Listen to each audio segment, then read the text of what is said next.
আমরা যেদিকে যাই না কেন আমাদেরকে এই ক্যানেলের পাড় দিয়ে যেতে হবে, কারণ আমাদের যেখানে বাড়ি তার চারপাশেই ক্যানেল, আর ক্যানেলের পাড়ে পাড়ে সব দিকে যাওয়ার রাস্তা। তো আমরা আজকে যে জায়গায় যাচ্ছি সেদিকেও ক্যানেলের পাড় দিয়ে যেতে হবে। তো আমরা যাওয়ার জন্য রাস্তা ধরে নিয়েছি, আর এখন প্রায় 11:30 মতো বাজে। তো আমরা ক্যানেল পেরিয়ে চলে এসেছি এখন শালের জঙ্গলে। তো জঙ্গলে এখন নতুন পাতা আর ফুল এসেছে শাল গাছগুলোতে, ওই জন্য একটু দাঁড়ালাম। কিন্তু মানে বেশিক্ষণ দাঁড়াতে দিচ্ছে না, ওর বাবা ভয় দেখাচ্ছে যে এখানে বাঘ চলে আসবে, হাতি চলে আসবে। তো আমাদের এদিকের এই জঙ্গলগুলোতে বাঘ টাঘ যদিও থাকে না, কিন্তু হাতি মাঝে মধ্যেই আসে।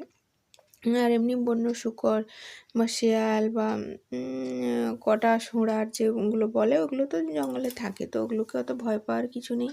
আর দিনের বেলায় ওগুলো আসেও না। কিন্তু পুরো রাস্তাটা দেখছেন, কোথাও একটা মানুষের দেখা পাওয়া যাচ্ছে না, খুবই কম।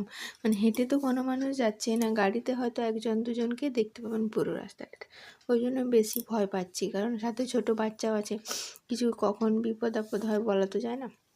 তো আমরা আবার রাস্তা ধরলাম, ভাবলাম কয়েকটা শাল পাতা নিব, কিন্তু ওর বাবা ভয় দেখালো বলে আর নিতেও পারলাম না। আর ফুলগুলো কাছ থেকে দেখার ইচ্ছে ছিল, কিন্তু সেটাও হলো না। তো আমরা যেখানে যাব তার কাছাকাছি প্রায় চলে এসেছি। এই ব্রিজটা পেরোলে আমরা পৌঁছে যাব। তো একটা বিশেষ জায়গায় যাচ্ছি, দেখাবো চলুন। অবশেষে আমরা রায়পুরে মহামায়ার দর্শনে এসে গেছি। আর এখানে পুজোর জন্য কিছু জিনিস নিয়ে এসেছি, আর বাকি কিছু তো এখানে এসে শুনলাম যে এখানে ওই সে নবরাত্রি হচ্ছে, তো ভালো দিনেই আমরা এসেছি।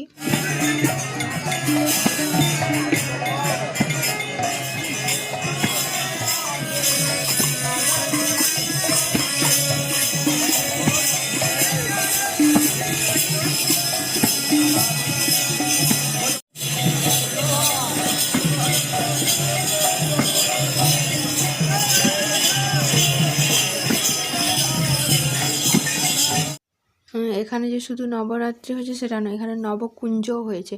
নবকুঞ্জ মানে ওই যে 9টা ওইরকম ছোটো ছোটো আটচালার মতো বানিয়ে সেখানে নদীন ধরে হরিনাম হচ্ছে। তো ওটাই হচ্ছে নবকুঞ্জ। আর এখানে কৃষ্ণের বিভিন্ন রকমের সমস্ত অবতারের ছবিগুলো দেওয়া হয়েছে। এখানে ওই যে বরাহ অবতারের ছবিটা করা হয়েছে। আর এখানে 12 মাসই পুজোর মানে পুজো দিতে আসে যারা, তাদের অন্নপ্রসাদ নেওয়ার ব্যবস্থা করা আছে। অন্য সময় 50 টাকা করে লাগে, তো এখন যেহেতু ভিড় হচ্ছে তো ওই জন্য 100 টাকা করে করেছে। তো প্রথমে আগে আমরা মন্দিরের চারপাশটা ঘুরে নিচ্ছি, কারণ চারপাশটা খুব সুন্দরভাবে সেজেছে।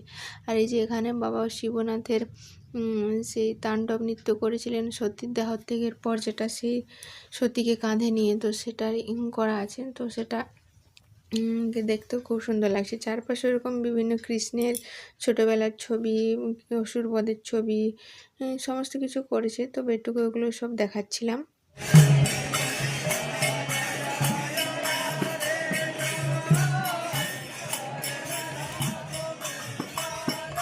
প্রথমে আমরা মহামায়ার মন্দিরটা ঢুকিনি, আগে আমরা চারপাশে কী সব হচ্ছে দেখছি। আর বাইরে থেকে দেখছি এই যে এটা হচ্ছে মহামায়ার মন্দিরটা।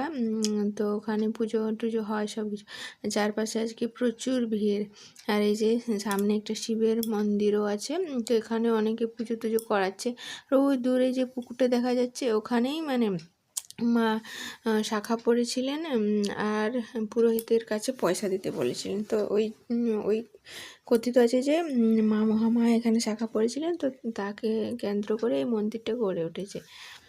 মানে শাঁখারিকে একটি ছোট্ট মেয়ে সেজে উনি শাখা পড়েছিলেন, এবং বলেছিলেন যখন শাঁখারি পয়সা চায় তখন তিনি বলেছিলেন যে ওই মন্দিরে, মানে ছোট একটা মন্দির ছিল, যে ওই মন্দিরে আমার বাবা পুজো করেন, তার কাছে পয়সা নেবেন। তো পুরোহিতের কাছে যখন উনি পয়সা চাইতে আসেন তখন পুরোহিত জানায় যে তার কোনো মেয়ে নেই।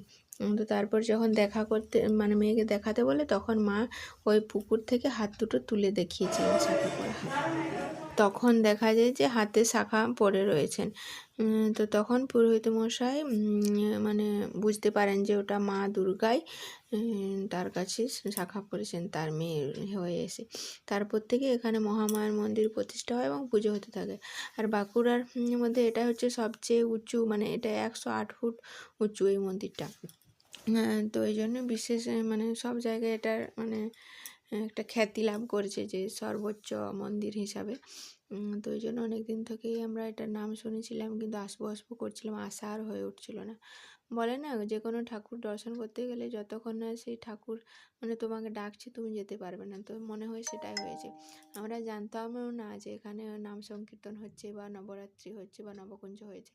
আমরা হঠাৎই আজকে এলাম, আসার প্ল্যানও থাকেনি, হঠাৎ করে প্ল্যান হলো চলে এলাম। বাইরেটা পুরোটা ঘুরে নিলাম, আর সিঁড়ি চারপাশে সিঁড়ি করা আছে মন্দিরে ওঠার জন্য, আর শিব বাবার মন্দিরটা একটু ঢুকে বাবার দর্শনও করে নিলাম। এরপর আমরা মূল মন্দিরটায় উঠবো। তার আগে চারপাশে এই যে এখানে ছোটো ছোটো যে সাজসজ্জা হচ্ছে আর এরকম অনেক কিছু করা আছে।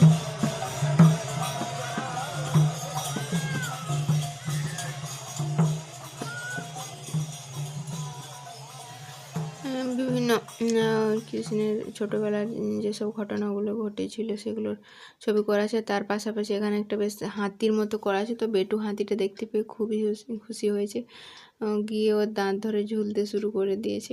তো ওখানে ওর একটা ছবি তুলে নিলাম। আর এখানে সে লবকুশ অশ্বমেধ যজ্ঞের ঘোড়াটা ধরেছে সেটা। তো এবার আমরা মন্দিরের দিকে যাব, তো মন্দিরের বাইরে দাঁড়িয়ে ওর বাবা আগে ছবি তুলে নিচ্ছে। এই যে দেখছেন চূড়াটা কত উঁচুতে, আর মন্দিরটা এখনও সম্পূর্ণ কমপ্লিট হয়নি, পিছনের সাইডটা এখনও কাজ চলছে। আর বাইরেটা এত সুন্দর, মানে বাইরের থেকে দেখে মানে চোখ জুড়িয়ে যাচ্ছে, দেখলে শুধু দাঁড়িয়ে থাকতে ইচ্ছে করছে। আর মন্দিরটা এই যে উঁচু মতো করা আছে সিঁড়ি সিঁড়ি, ওই ওপরটা হচ্ছে মা মহামায়া আছে, আর নিচটা পুরো আন্ডারগ্রাউন্ড করা আছে। তো নিচে মানুষজনরা আছে, ওখানে হয়তো মানে জিনিসপত্র রাখা থাকে, বা মানুষজন যারা থাকে পুজো টুজো করে তারা হয়তো রেস্ট নেয়, বিশ্রাম টিশ্রাম করে।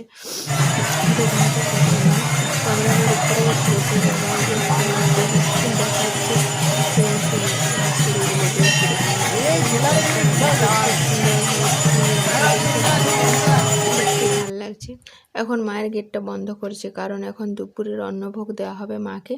তো আমি এই জন্য বাইরেটা দেখছি। বাইরের উপরের সিলিংয়ের কারুকার্যগুলো দেখুন, দেখে চোখ জুড়িয়ে যাবে। এটা করেছেন আমাদের বিএড কলেজে যিনি মানে আর্টের টিচার ছিলেন চন্দন রায় মহাশয়। তো উনি এগুলো সব করেছেন, মানে ভাবতেই ভালো লাগে যে ওনার কাছেও আমরা ক্লাস করেছি আর উনি এগুলো করেছেন।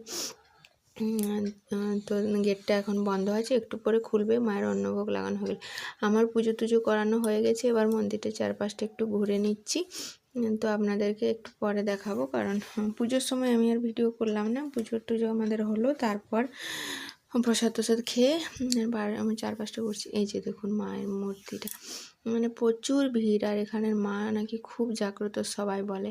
তো যে যার মনের কথাটা মাকে জানাবেন। আর যদি কেউ আপনারা আসেন, তো এরকম সারাদিনই পূজা হয়, তো চলে আসতে পারেন, কোনো অসুবিধা নেই।